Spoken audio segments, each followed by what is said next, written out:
दोस्तों पवन सिंह का सनक फिल्म को रिलीज कर दिया गया बिहार के हर एक पिक्चर हॉल में। लेकिन पिक्चर को देखने के लिए धक्का मुक्की होता हुआ दिखाई दे रहा है। पिक्चर हॉल में बहुत ज़्यादा भीड़ है इस फिल्म को देखने के लिए। इतनी अच्छी फिल्म पवन सिंह ने ये बनाई है कि पिक्चर हॉल में टिकट नहीं मिल रहा है और धक्का मुक्की का सामना करना पड़ रहा है लोगों को।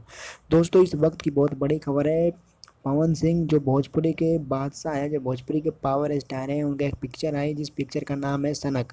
और उस पिक्चर को बिहार और यूपी के सिनेमाघरों में रिलीज कर दिया गया। लगभग 200 सिनेमाघरों में रिलीज कर दिया गया है। पर उस पिक्चर को देखने के लिए टिकट नहीं मिल रही, सीट नहीं मिल रही। इतनी भीड़ है उस पिक्चर को देखने के लिए। ज़बरदस्त पिक्चर पवन सिंह बहुत दिन के बाद में लेके आए हैं। और इस पिक्चर को देखने के लिए इतनी भीड़ उमड़ी हुई है कि लोगों को टिकट तक नहीं मिल रहा है। आप देख सकते हैं कितनी भीड़ है इस पिक्चर को देखने के लिए। ये देखिए कि ये बंदा किस प्रकार से यहाँ पे पिक्चर को देखने के लिए लड़ाई करते हुए दिखाई दे रहा है। दोस्तों पवन सिंह का इस पिक्चर के बारे में आप क्या कहना चाहेंगे, या आप अगर आपने पिक्चर देख लिया है तो प्लीज़ हमें कमेंट करके ज़रूर बताएं कि पिक्चर कैसा लगा।